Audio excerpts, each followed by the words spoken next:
Assalamualaikum warahmatullahi wabarakatuh. Bagaimana kabarnya hari ini anak-anak? Semoga kalian selalu sehat dan selalu ada dalam lindungan Allah Subhanahu wa Ta'ala. Amin.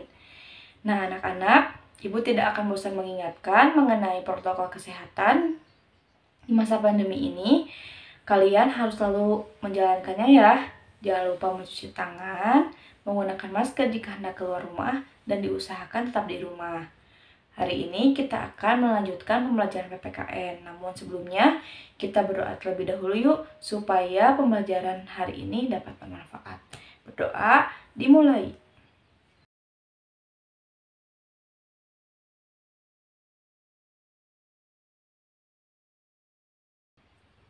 Berdoa selesai. Nah, anak-anak, hari ini kita akan mempelajari mengenai permasalahan dalam keberagaman masyarakat Indonesia dan upaya pencegahan permasalahan tersebut. Untuk lebih jelasnya, yuk kita simak penjelasan berikut ini. Permasalahan dalam keberagaman suku, agama, ras, dan antar golongan. Bentuk keberagaman masyarakat Indonesia dapat dibedakan menjadi 6, yaitu suku bangsa, adat istiadat, agama, ras, budaya, dan gender.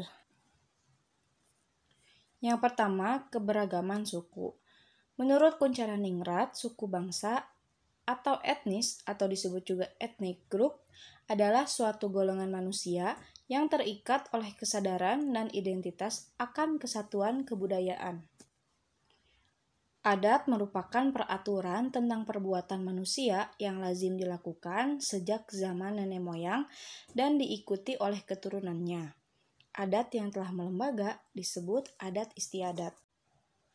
Adat istiadat berupa tata kelakuan yang relatif turun-temurun dari generasi ke generasi sebagai warisan nenek moyang sehingga kuat integrasinya dengan pola-pola perilaku dalam masyarakat. Bapak Hukum Adat Indonesia, Mr. Van Vollenhoven mengungkapkan tentang sistem lingkaran hukum adat atau adat Rechtskringen yang mengklasifikasikan dari sekian ratus adat di Indonesia menjadi 19 lingkaran hukum adat atau suku bangsa, yaitu ada Aceh, Gayo, Alas dan Batak, Minangkabau, Sumatera Selatan, Melayu, dan lain sebagainya. Adapun beberapa wilayah di Indonesia yang memiliki sistem kekerabatan yang masih kuat dianut oleh masyarakat. Sistem kekerabatan itu diantaranya sebagai berikut. Yang pertama, sistem kekerabatan parental.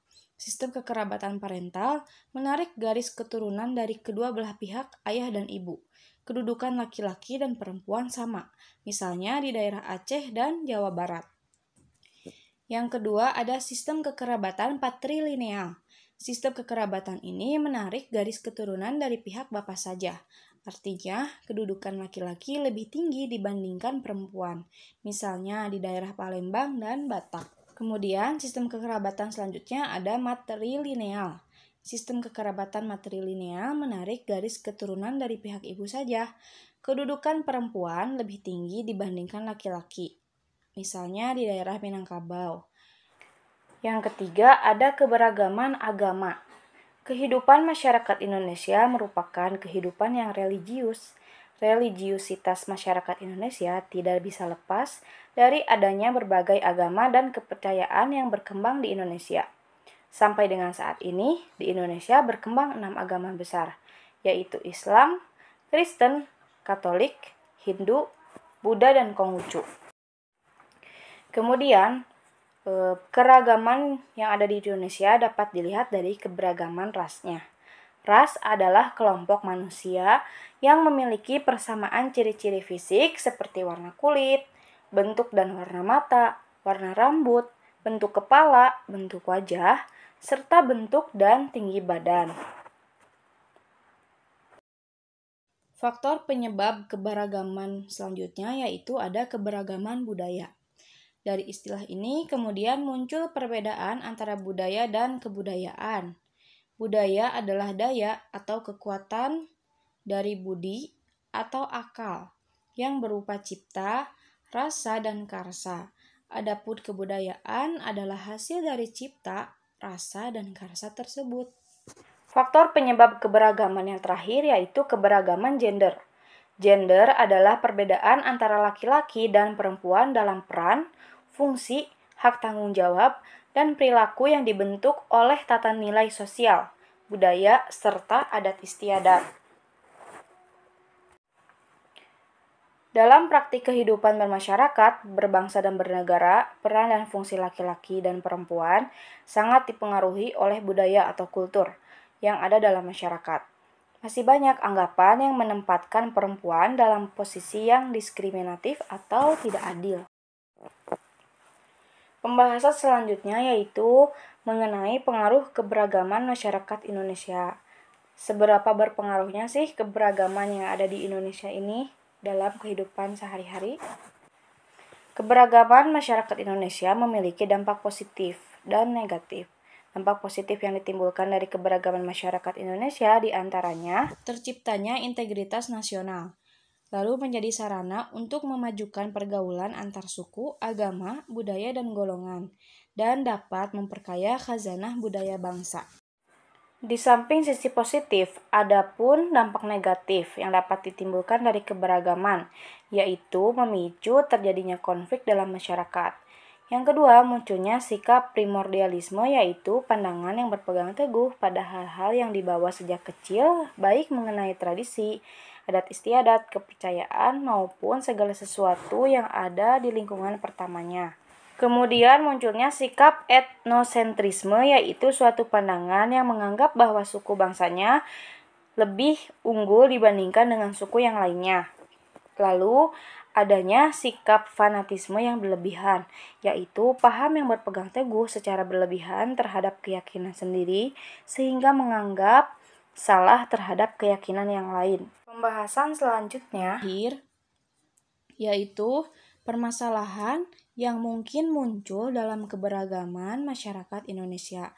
Yang pertama ada konflik antar suku, yang kedua konflik antar agama, yang ketiga konflik antar ras, dan keempat konflik antar golongan. Apa saja sih konflik-konflik tersebut? Konflik-konflik yang telah tadi disebutkan tentu saja memiliki penyebab, yaitu diantaranya tidak adanya persamaan pandangan antar kelompok seperti perbedaan tujuan, cara melakukan sesuatu, dan lain sebagainya.